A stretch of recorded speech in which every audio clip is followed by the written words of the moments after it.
같이 한번 갈라디아서 6장 1절부터 10절까지 우리 같이 한번 보시면 좋겠습니다. 같이 한번 보겠습니다. 형제들아, 사람이 만일 무슨 범죄한 일이 드러나거든 신령한 너희는 온유한 심령으로 그러한 자를 바로잡고 너 자신을 살펴보아 너도 시험을 받을까 두려워하라. 너희가 짐을 서로 지라. 그리하면 그리스도의 법을 성취하라. 만일 누가 아무것도 되지 못하고 된 줄로 생각하면 스스로 속임이라. 각각 자기의 일을 살피라. 그리하면 자랑할 것이 자기에게는 있어도 남에게는 있지 아니하리니 각각 자기의 짐을 질 것이라. 가르침을 받는 자는 말씀을 가르치는 자와 모든 좋은 것을 함께하라. 스스로 속이지 말라. 하나님은 업신여김을 받지 아니하시나니 사람이 무엇으로 심든지 그대로 거두리라. 자기의 육체를 위하여 심는 자는 육체로부터 썩어질 것을 거두고 성령을 위하여 심는 자는 성령으로부터 영생을 거두리라. 우리가 선을 행하되 낙심하지 말지니 포기하지 아니하면 때가 이름에 거두리라. 그러므로 우리는 기회 있는 대로 모든 이에게 착한 일을 하되 더욱 믿음의 가정들에게 할지니라. 아멘. 우리는 지지난주에 우리에게 주어진 자유를 가지고 우리 어디에 써야 할까? 그것에 대한 주제를 가지고 이제 우리 오늘 6장 보지 않습니까? 5장 후반부를 우리가 이제 받들어야 했습니다. 우리에게 주어진 자유가 있었죠. 그 자유를 가지고 성경을 두 군데 사용하라고 그렇게 말씀하고 있었더랬습니다. 하나는 어디에 쓰냐니까 육체의 기회를 삼지 말고 오직 사랑으로 서로 종노릇 하는데 사용하라고 거기에 자유를 사용하라고 그렇게 말씀을 하고 있었더랬습니다. 또 하나가 있었죠. 또 하나는 육체의 욕구대로 살지 말고 하나님께서 우리에게 주신 이 자유를 가지고 성령의 인도하심을 따라가는데 이 자유를 사용하라고 그렇게 말씀을 하신 것이에요. 우리에게 하나님께서 자유의지, 자유 이거 주신 것이에요. 그래서 자유를 가지고 서로 종로로 타는 가운데 섬기는데 이 자유를 사용해야 되는구나. 성령의 소욕을 쫓아가지고 사는데 주님께서 우리에게 주신 이 자유의지를 사용해야 되는구나 라고 하는 것을 5장 후반부에 우리가 봤던 것이에요. 육체의 욕구대로 이렇게 살지 말고 성령의 인도하심을 따라 살라고 그렇게 성경은 말씀하고 있는데 육체의 욕구대로 산다는 것이 이제 5장 19절부터 해가지고 21절까지 나와 있는 이런 내용이었거든요. 육체가 요구하는 대로 따라 사는 삶은 이런 것이에요. 19절에 보니까 음행, 더러운 것, 호색, 우상숭배, 주술, 원수 맺는 것, 분쟁, 시기, 분냄, 당짓는 것, 분열, 이단, 투기, 술취함, 방탕함 이런 것들이 육체가 막 요구하게 되어 있습니다. 우리가 죄로부터 잿덩어리로 태어나기 때문에 이 육체가 요구하는 것은 이런 것을 자꾸 요구를 해요. 이렇게 막 살도록 우리를 막 이렇게 우리 마음을 막 이렇게 발동을 시켜요. 근데 이렇게 살지 말고 성령의 인도하심을 따라 살아라. 이렇게 말씀을 하시는데 육체의 욕구대로 살면 열매가 주어지는 것이 있습니다. 이 열매는 나와 있지 않습니다, 성경에. 그러나 열매는 명확한 거예요. 그게 지옥입니다. 성령의 인도하심을 따라 살면 성령의 인도하심을 따라 살 때 나타나는 열매들은 성경이 딱 기록을 하고 있는 거예요. 그게 이제 성령의 열매 해가지고 쭉 나오는 뭐 사랑, 자비, 오래 참음, 뭐 이런 기타의 등등이 이제 그런 것들입니다. 그런 것들을 지난 주에 말씀을 했던 것입니다. 이 말씀을 하고 난 다음에 이제 오늘 본문이 이제 6장이 이제 주어지고 있는 것입니다. 마치 지난주 말씀을 어떻게 일상생활에서 적용하며 살 것인가. 그러니까 구체적으로 보여주는 대목이 오늘 우리가 읽었던 이 본문이라고 보시면 될 것 같습니다. 그래서 오늘 본문은요, 이렇게 단편적으로 딱 네 가지가 이렇게 딱 주어지고 있다라고 보시면 될 것 같아요. 하나는 1절이고요. 그리고 또 하나는요, 2절부터 5절까지의 말씀이고요. 또 하나는요, 6절의 말씀이고요. 또 하나는 7절부터 해가지고 10절까지의 말씀이에요. 그래서 오늘의 메시지는 이 네 가지로 딱 이렇게 구분지어서 가지고 볼 수 있겠구나라고 하는 것을 먼저 제가 말씀을 드리고 그 다음으로 한번 넘어가 가보면 좋을 것 같습니다. 그래서 먼저 한번 보시죠. 1절에 보니까 1절에 먼저 이런 메시지를 이야기를 하고 있습니다. 그러니까 삶에 우리의 이제 구체적인 삶 가운데서 너희들 이렇게 살아야 된다라고 말씀하는 대목이 1절인데요. 1절의 말씀은 이렇게 지금 이야기를 하고 있는 거예요. 형제들아, 사람이 만일 무슨 범죄한 일이 드러나다 신령한 너희는 오냐 심령으로 그러한 자를 바로잡고 너 자신을 살펴봐. 너도 시험을 받을까 두려워해라. 이 말씀을 딱 주는 거예요. 이 말씀이 하나의 메시지입니다. 여기 딱 보니까 1절 한번 보시죠. 형제들아, 사람이 만일 범죄한 일이 드러나거든. 여기에 범죄한 일이라고 말씀하고 있습니다. 범죄한 사람이라고 하지 않고 범죄한 일. 그러니까 범죄를 저지른 사람이 있겠죠. 범죄를 저지른 사람이라고 할 수도 있는데 범죄를 저지른 사람이라고 하지 않고 범죄를 저지른 일, 범죄한 일, 행위를 말씀하고 있다라고 하는 거예요. 그런 범죄한 일이 드러나거든. 신령한 너희는, 여기 신령한 너희들이라고 하는 것은요, 갈라디아 교인들을 이야기해요. 신령한 교인들, 어떤 교인들이냐니까 성령의 소욕을 따라서 성령의 인도하심을 따라 살아가는 사람들을 신령한 사람들, 신령한 너희들, 이렇게 지금 말씀을 하고 있는 것입니다. 그리고 그 뒤에 이렇게 보니까 온유한 심령으로 그러한 자를 바로 잡아줘라.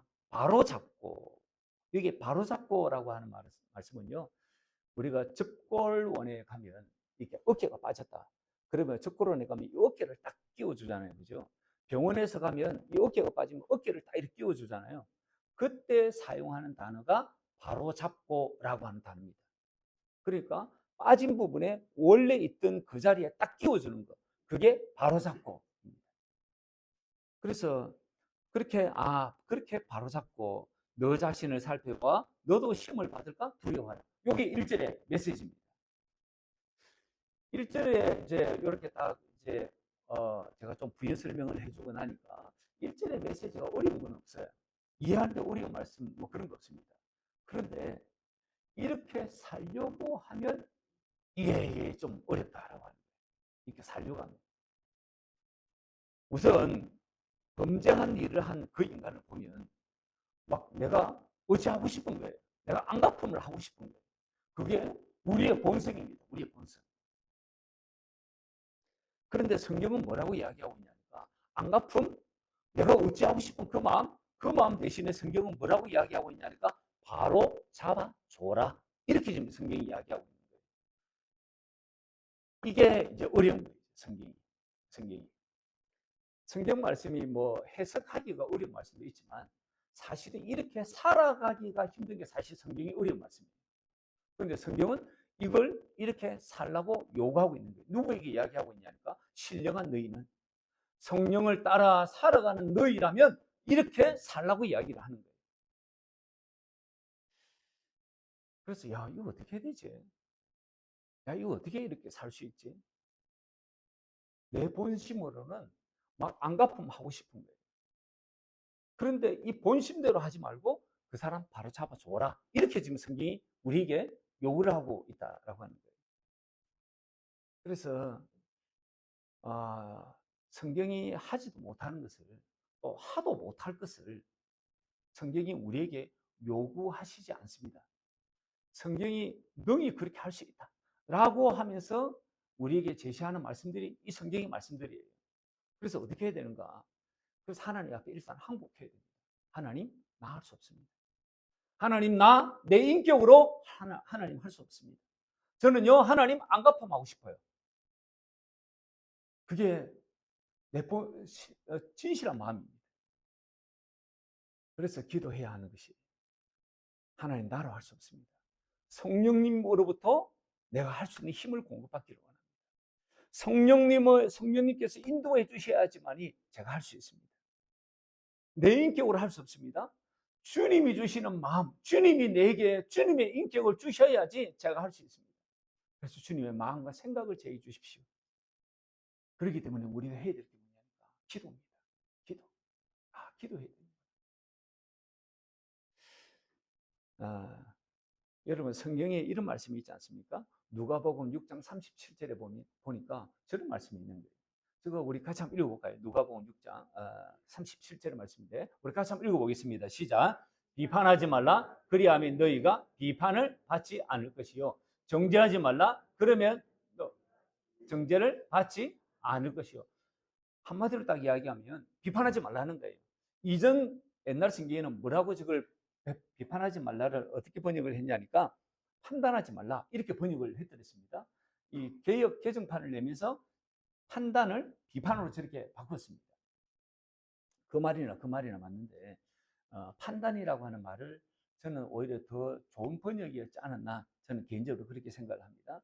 좌우지간 판단이든 비판이든 성경은 하지 말라 이렇게 이야기를 하는 거예요.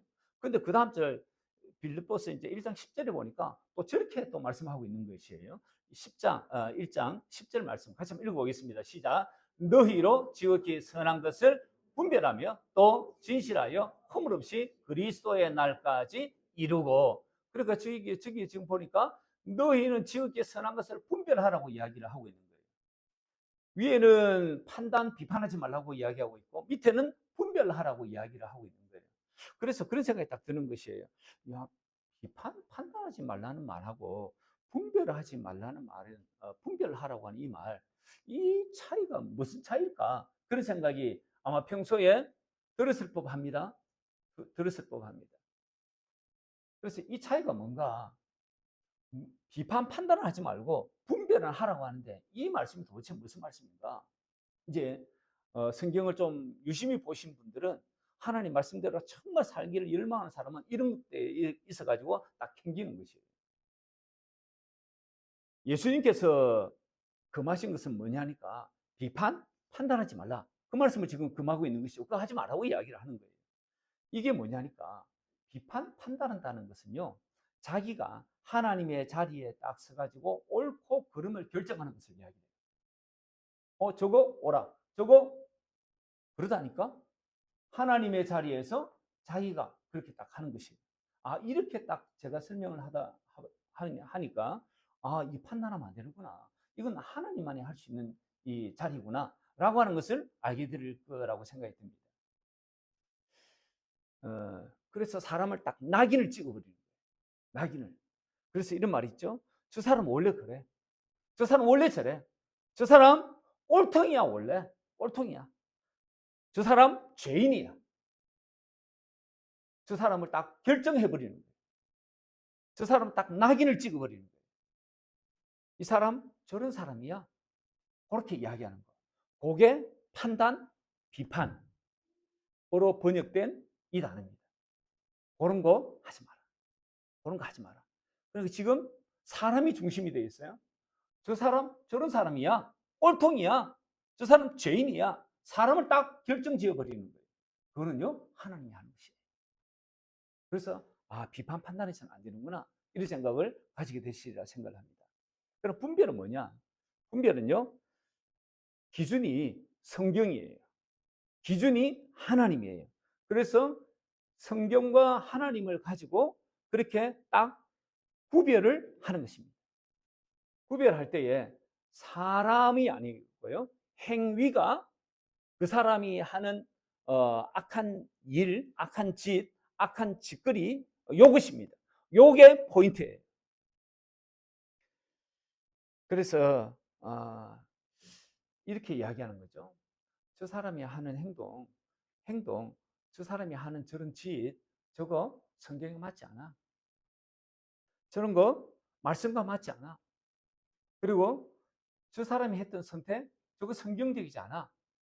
그렇게 내가 딱 분별을 하는 것입니다. 분별. 그리고 그 사람이 아니라 그 사람이 했던 행위, 그 사람이 했던 나쁜 짓거리, 그거에 대해서 내가 이렇게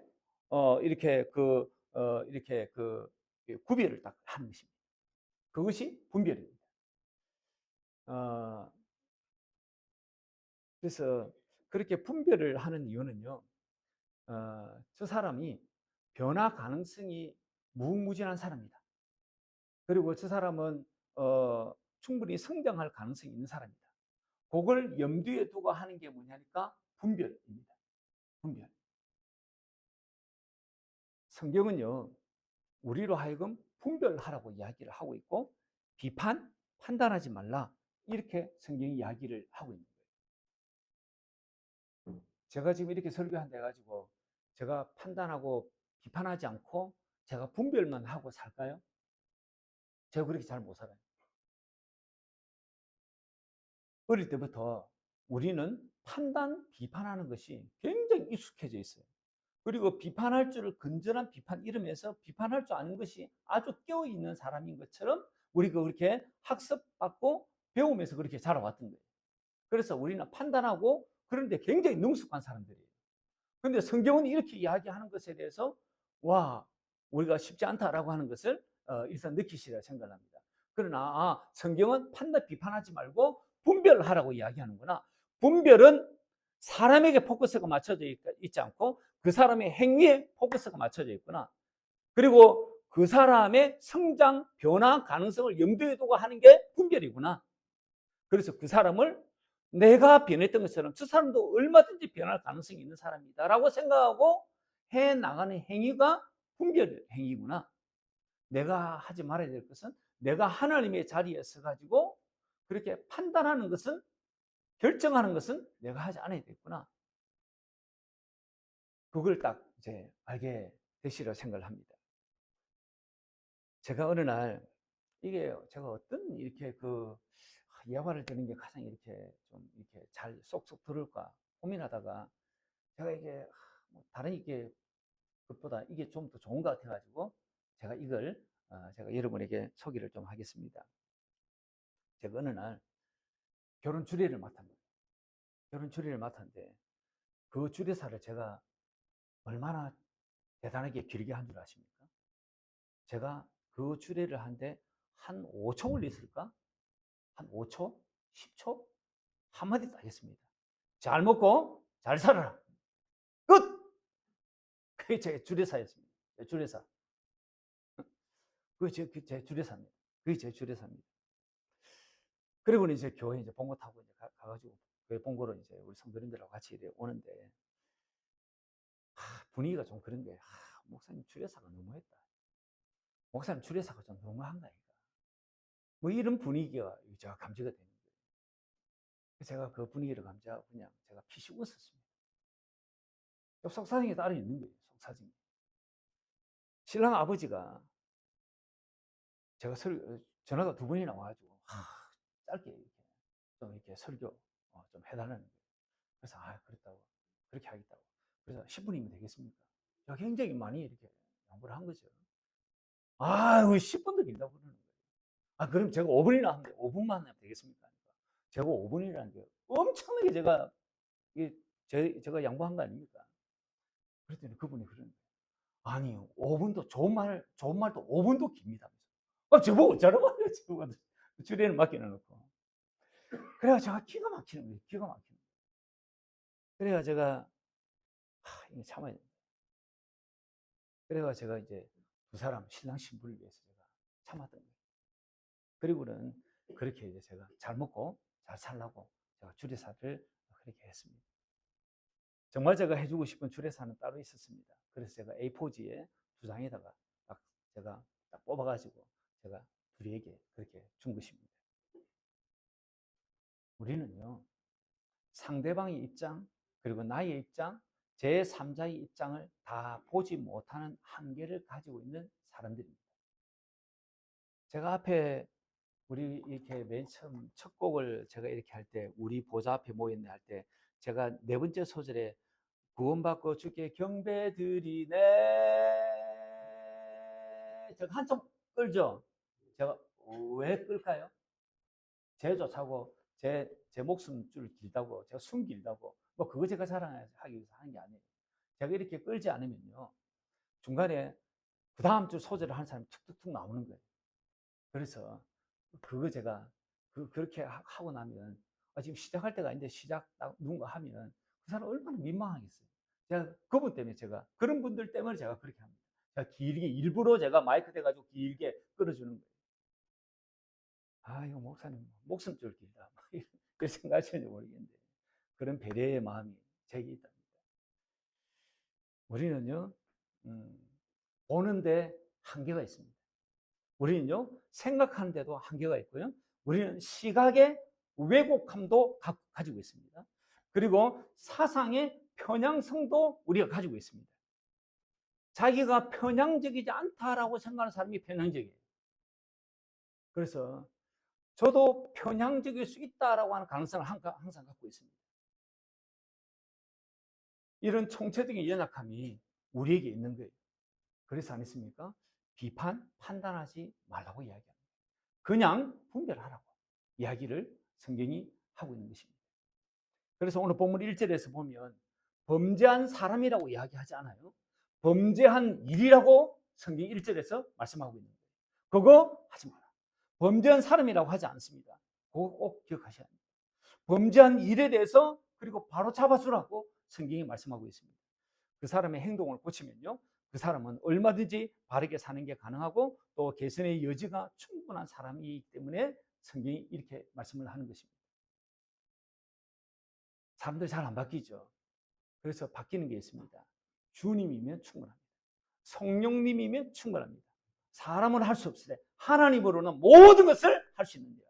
그래서 사람으로 할 수 없어요. 그래서 하나님으로 할 수 있습니다. 하나님으로. 그래서 우리가 기도 많이 해야 하는 것입니다. 두 번째는요, 오늘 2절부터 5절의 이 내용인데요. 짐을 서로 지라고 이야기합니다. 자기 짐, 자기가 또 지라고도 말씀을 하고 있습니다. 2절 한번 보시죠. 2절부터 보니까 너희가 짐을 서로 지라. 그리하면 그리스도의 법을 성취하라. 만일 누가 아무것도 되지 못하고 된 줄로 생각하면 스스로 속임이라. 이 3절의 이 말씀은요, 무엇이라도 되는 양 우쭐대고 자신을 드러내는 사람, 그 사람 자기를 속이는 사람입니다. 그렇게 하지 말라. 그렇게 말씀하는 대목입니다. 4절을 보니까 각각 자기의 일을 살피라. 그리하면 자랑할 것이 자기에게는 있고 남에게는 있지 아니하리라. 남에게 자랑할 게 없다라고 하는 것이에요. 그러면서 5절을 보니까 각각 자기의 짐을 질 것에 대해서 말씀합니다. 2절은 보니까 서로 짐을 지라고 이야기하고 있고 5절은 보니까 자기의 짐을 자기가 지라고 말씀하고 있습니다. 이 말씀은요, 서로 간에 져야 할 책임이 있습니다. 서로 간에 져야 할 책임이 있고요. 그리고 개인이 져야 할 책임이 있습니다. 요거 균형을 잘 잡으라고 하시는 말씀이에요. 손흥민이가, 여러분 손흥민 아시죠? 손흥민이 이제 영국 프리미어 리그에 있다가 이제 저 메이저 리그 미국의 축구계에 이렇게 갔습니다. 손흥민이 아주 세계적인 스타입니다. 아주 뛰어난 친구예요.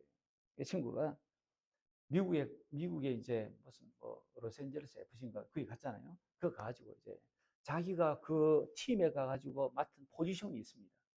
그 포지션에서 자기가 뛸 때에 자기 포지션을 잘 수행하는 것이, 그게 자기 짐을 지는 것입니다. 잘 수행하는 것입니다. 그리고 서로의 짐을 지라고 하는 것은요, 자기 포지션을 잘 감당하는 이 사람이 내 옆에 보니까 내 옆에 있는 사람이 자기 역할을 좀 부족하게 해요. 그럴 때 그 사람을 도와주는 것입니다. 그래서 뭐 빌드업을 하는데 도와주거나 아니 수비를 하는데 도와주거나 그렇게 해가지고 옆에 사람을 도와주는 것을 지금 말씀하는 게 이 성경의 말씀이에요. 그러니까 자기 포지션을 소화를 잘하고 그리고 옆에 좀 부족한 친구들 옆에 있는 포지션에 있는 그 사람의 부족한 부분을 채워주는 거. 그것이 오늘 지금 성경이 짐을 서로 지되 자기 짐은 자기가 지라고 하는 말씀입니다. 여기서 우리가 생각해 봐야 할 것이 있습니다. 경계선에 대한 말씀입니다. 경계선. 영어로 boundary라고 하는 말씀입니다. 한번 저 경계선이라고 이야기하는데요. 경계선, 영어로 boundary라고 합니다. 노라고 말할 줄 아는 것입니다. 노라고 말할 줄 아는. 짐을 서로 지라고 말씀하고 또 한편으로는 자기 짐을 지라고 이야기할 때 그런 생각이 드는 거예요. 내가 상대를 어디까지 도와야지? 상대를 내가 어디까지 도와야지? 때로는 도움의 요청이 있을 때 내가 그리스도인인데 내가 노라고 할 수 있나? 나 예수쟁인데 노라고 할 수 있나? 내가 노라고 하는 게 맞나? 내가 더 희생해야 되는 건 아닌가? 그런 생각이 드는 거예요. 그럴 때 고민이 생기는 거예요. 나 어디까지 도와줘야 되지? 그런 생각이 드는 거예요. 이건요, 가족 관계나 그리고 직장 생활에서도 마찬가지입니다. 어떤 게 성경적으로 반응하는 것일까요? 우선 이런 경우에 여러분 어떻게 생각하십니까? 직장에서 내 아들이 일을 잘하는 거예요. 근데 고참이 내 아들이 일 잘하는 것을 보고 일을 또 맡기는 거예요.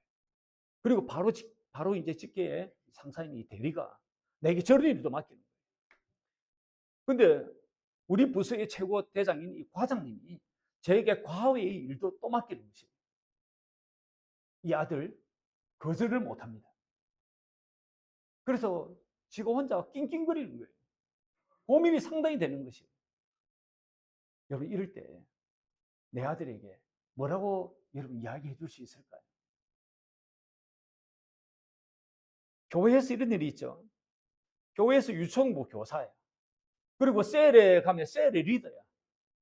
그리고 수련회도 겹쳤어. 교회 홈페이지도 관리해야 돼. 홈페이지 관리하는 거 일주일에 막 최소한 한두 시간은 소비를 해야 되는 거지. 그걸 꾸준하게 한다는 게 쉽지 않아요. 그리고 내가 중보기도도 해야 돼.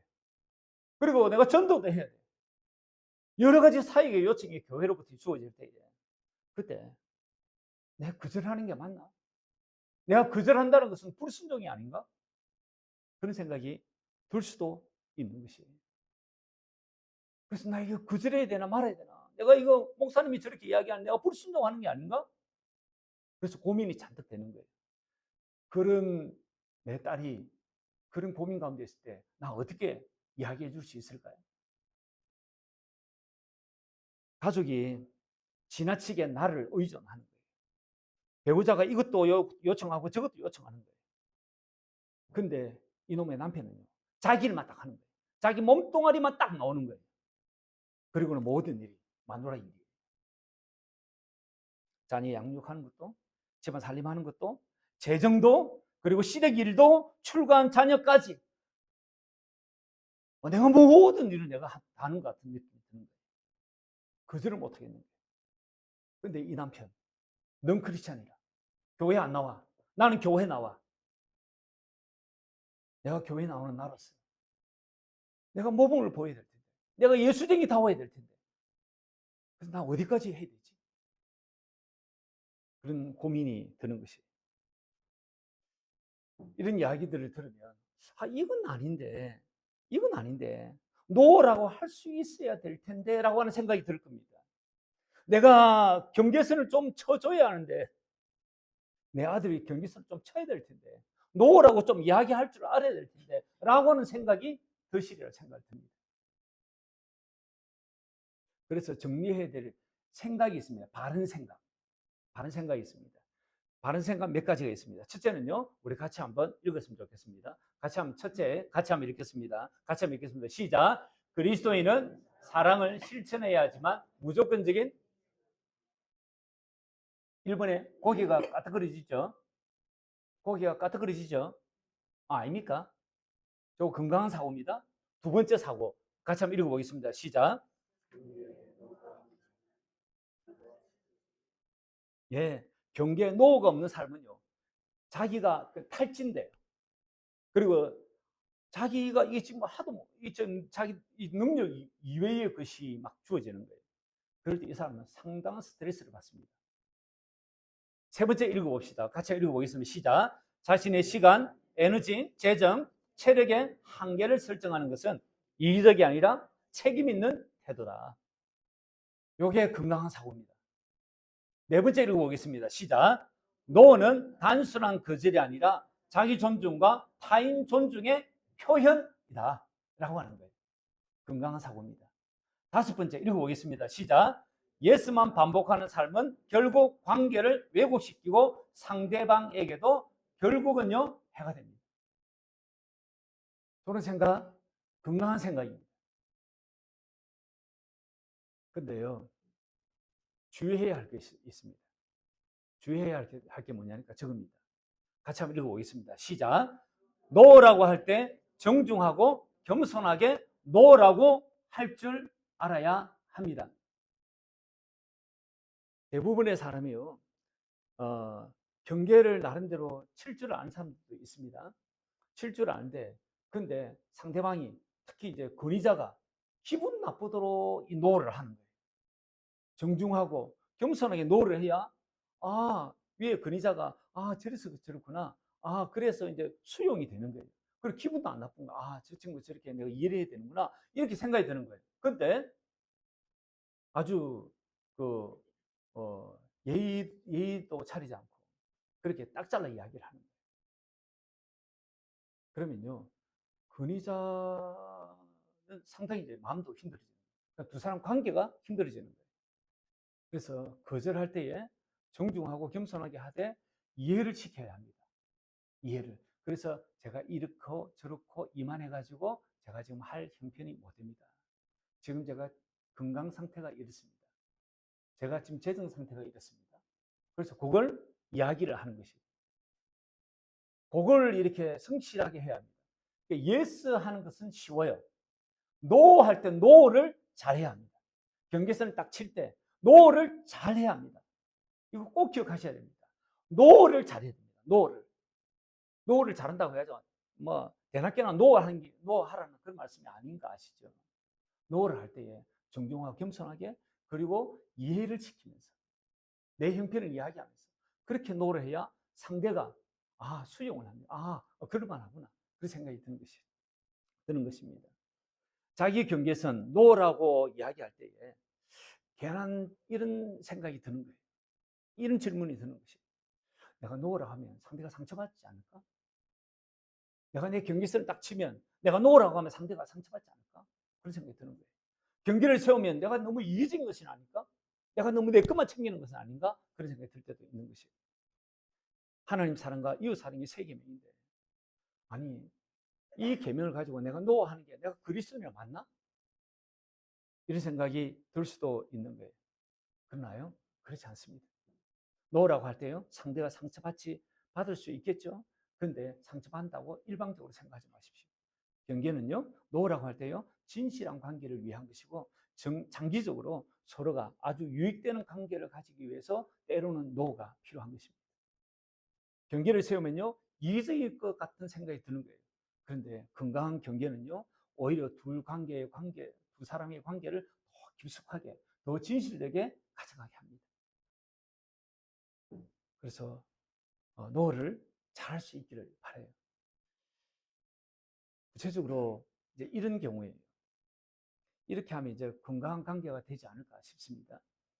성인이 된 자녀가 재정적인 이제 문제를 반복적으로 부모에게 요구를 하는 거예요. 이놈의 자식이, 이 아들이건 딸이건 다 컸는데 반복적으로 내게 계속적으로 재정적인 요구를 하는 거예요. 재정적인 의존이 아주 강한 거예요. 그럴 때 나 어떻게 해야 될까? 스스로 자녀들이 책임질 수 있도록 해주셔야 합니다. 그래서 때때로 노라고 이야기를 해줘야 합니다. 배우자가 모든 문제를 나에게 떠넘기는 듯한 느낌이 드는 거예요. 배우자가 이놈의 남편이 이놈의 예편내가 나에게 계속적으로 상당한 이 짐만 떠넘기는 같은 느낌이 드는 거예요. 그래서 기억하시면 좋겠습니다. 저나 여러분이나 슈퍼맨이나 슈퍼우먼이 되려고 하셔서는 안 됩니다. 슈퍼우먼이 되시면 안 됩니다. 그래서 선을 바꾸십시오. 교회에서 봉사 요청이 있을 때 자신의 시간과 에너지를 고려해가지고 이번에는 제가 참여할 수 없습니다라고 말할 줄 알아야 합니다. 셀 리더에게 셀원들이 자꾸 뭔가 요청을 하는 것이에요. 근데요, 셀 리더는요, 무조건 해결해 주려고 하시면 안 됩니다. 때로는요, 이 부분은 전문가에게 맡기는 게 좋겠습니다. 전문가에게 딱 떠넘기는 것이에요. 때로는 교회에 딱 떠넘기는 것이에요. 목회자에게 딱 떠넘기는 것이에요. 목회자도 그래야 합니다. 제가 모든 걸 할 수 있는 건 아닌 것이에요. 제가 모든 걸 능력도 안 되지만 때로는요 전문가에게 저도 떠넘기는 것이에요. 정신과 의사에게 한번 가보십시오. 그리고 다른 상담자에게 한번 가보십시오. 은행장한테 한번 찾아가 보십시오. 그렇게 제가 전문가에게 안내를 해주는 것입니다. 그래서 거절의 적절한 이 반응들을 할 수 있으면 참 좋겠다 싶습니다. 다시 오늘 본문은요. 짐을 서로 지되 자기 짐은 자기가 지라고 하십니다. 이거 경계선에 관한 문제입니다. 경계선. 내가 져야 할 짐이 무엇인지, 상대가 져야 할 짐은 무엇인지를 먼저는 분별하셔야 합니다. 그래서 경계선을 잘 그어야 합니다. 그런데 오늘 성경은 이런 말씀도 합니다. 2절부터 보니까 그리스도의 법을 성취하라고 그렇게 말씀합니다. 여기 그리스도의 법은 세계명을 말씀을 하는 것입니다. 세계명 아시죠? 요한복음 13장 34절에 보니까 저 말씀입니다. 새 계명은 너희의 주님 서로 사랑하라. 내가 너희를 사랑한 것 같이 너희도 서로 사랑하라. 저 말씀의 핵심은요, 사랑하라가 핵심이 아니에요. 내가 너희를 사랑한 것 같이, 주님이 우리를 사랑한 것 같이가 핵심이에요. 그 사랑으로 사랑할 수 있을 때 서로가 제대로 된 사랑을 할 수가 있는 것이랍니다. 그래서 짐을 서로 지는 것, 주님이 우리를 사랑한 것 같이 그런 마음을 갖고 그 마음가짐으로 서로 짐을 질 수 있어야 합니다. 그런데요, 감당하지 못할 짐들이 때로는 상대로부터 주어질 때가 있습니다. 그래서 아리까리한 것이 내가 분별을 잘 못하겠는 거예요. 그럴 때 기도하셔야 합니다. 기도하시면서 주님 앞에 나아가야 하는 것입니다. 그래서 주님, 이거 제가 감당하지 못할 건데 분별도 잘 안 됩니다. 그럴 때 기도하면서 주님 앞에 나아가가지고 주님 앞에 주님께서 우리가 기도하면 성령님 우리를 성경 가운데 이끌어가셔서 주님의 어떠하심을 가르쳐 주신다는 믿음을 가지고 계속해서 경건 가운데 나아가시는 거예요. 그렇게 나아가면 주님이 내가 그것을 감당할 수 있노라면 주님의 사랑을 확 부어주실 거예요. 그러면 그 사랑으로 감당할 수 있습니다. 그래서 복음이 모든 것에 맞는 키입니다. 맞는 키. 요게 두 번째 메시지, 2절부터 해가지고 5절까지의 메시지입니다. 세 번째 6절입니다. 6절요. 6절 우리 이거 아주 간단한 말씀인데요. 요거는 제가 읽고만 마치겠습니다. 요거 몇 번 있냐니까 제가 이 말씀을 제가 하기에는 제 낯이 이게 뜨거운 거예요. 그래서 이 말씀 우리 5번만 읽겠습니다. 소리내서 읽겠습니다. 6절입니다. 같이 읽겠습니다. 시작. 가르침을 받는 자는 말씀을 가르치는 자와 모든 좋은 것을 함께하라. 한 번 더 읽겠습니다. 가르침을 받는 자는 한 번 더 읽겠습니다. 가르침을 받는 자는 한 번 더 읽겠습니다. 가르침을 받는 자는 마지막으로 읽겠습니다. 가르침을 받는 자는 나머지 하나는 네 번째입니다. 그 다음부터 있는 게 이제 7절부터 10절까지의 내용인데요. 7절부터 한번 보시죠. 7절 한번 보시면 쭉 눈으로 한번 따라와 보시면요. 사람은 무엇으로 심든지 그대로 거둔다라고 하는 말씀이에요. 그러니 성령으로 인도하시는 대로 심으라고 말씀하세요. 성령이 인도하시는 대로 심으라고 말씀하시고요. 그리고 심다 보면 낙심할 때도 있다는 걸 우리 주님이 아세요. 그래서 이런 말씀도 곁들입니다. 선을 행하되 낙심하지 말아라. 때가 되면 거둘 거다. 선을 행하되 낙심하지 마라. 때가 되면 거둘 거다. 이 말씀도 하세요. 결과도 말씀하시죠. 결과 영생이야. 이 말씀도 하세요. 그리고 우선순위도 말씀해 주십니다. 뭐라고 우선순위를 이야기하냐니까 누구부터 선을 행하느냐. 믿음의 가슴들에게 행하라고 이야기를 하세요. 그리고 교회 식구들 돌아보시라는 말씀이에요. 마지막 본문 파트에서 여러 가지가 나왔습니다. 하나는 심어야 하는구나. 심으라고 이야기하는구나. 심을 때 어떻게 심어야 되느냐? 성령의 인도하심을 따라 심어야 하는구나. 그래서 신약에 오면요. 성령님을 제외할 수가 없어요. 그리스도인의 삶은요. 성령님을 제외할 수가 없어요. 성령님의 인도하심을 따라 심어야 하는구나. 그게 두 번째고요. 또 보니까 심을 때 낙심할 수도 있겠구나. 상대가 쌩깔 수도 있구나. 내가 도와줬는데 내가 선행을 했는데 사람들이 모른 척하고 아무런 것도 개의치 아니하고 쌩깔 수 있겠구나. 쌩까는 그 인간 보면요. 낙심이 들 수 있는 거예요. 그거 주님이 아세요. 그거 낙심하지 마. 쌩까더라도 낙심하지 마. 그거 지금 말씀하고 있어요. 그리고 결과도 말씀하시죠. 반드시 영생입니다. 영생을 얻는 자 이렇게 살아야 하는구나 라고 하는 것도 알게 돼요. 영생을 얻는 자는 이렇게 성령 인도하심을 따라서 이렇게 행하면서 살아야 되는구나. 선행하면서 살아야 되는구나. 이렇게 이런 것을 알게 돼요. 그리고 우선순위도 알게 됩니다. 믿음의 가정이 먼저예요. 내가 아는 지인이 먼저 아니에요. 내가 아는 친척이 먼저가 아니에요. 교회 내가 아는 이 교회 식구들 그 사람이 먼저입니다. 이렇게 행하면요, 나중에 본전 생각나지 않습니다. 본전 생각. 자기 몫이라고 주장하지 않는다고요. 여러분, 본전 생각이 가장 많이 날 사람이 누굴까요? 우리 교회에서. 접니다. 본전 생각이 가장 많이 날 사람이 접니다. 제가 개척을 했잖아요. 개척을 하면요, 내 것이 없어요. 내 집안에 있는 모든 것을 가지고 개척을 하는 것이에요. 살림살이도요, 살림살이도 그냥 다 내놓고 그냥 교회 살림살이 시작을 했던 것이에요. 우리가. 그리고 집안에 있는 뭐 피아노부터 시작해가지고 그 다음에 내 책상, 그냥 각종 뭐 전자기기 다 교회 내놓고 시작을 하는 것이에요. 집이 교회고요. 교회가 집인 곳에서 시작을 하는 것입니다. 그렇게 시작한 개척교회니까 제가 얼마나 애정이 가겠습니까?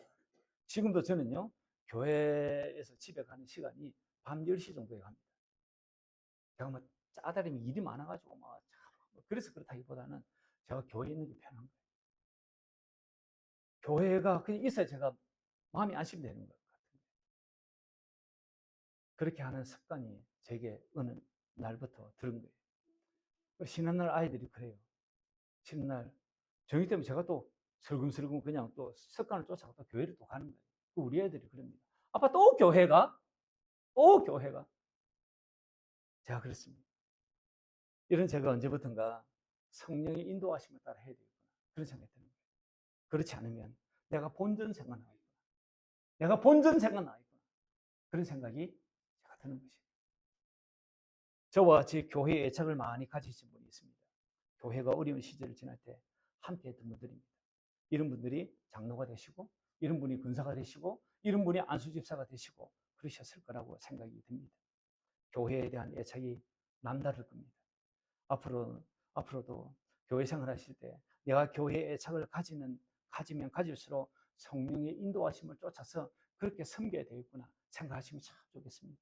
성령께서 주님의 사랑을 보게 하시고 그 마음 가운데서 말씀하실 때 그 말씀을 따라 순종해야 하는 것입니다. 그래서 그렇게 해 나가다 보면 본전 생각이 안 납니다. 그래야 내가 건강한 교회 생활을 합니다. 본문이 이렇게 말씀하시죠. 심은 대로 거둔다. 육체를 위해 심지 말라. 자기 기분으로 심지 말라는 거예요. 성령의 인도하심을 따라서 교회에 어떤 것이든지 심으시기를 바랍니다.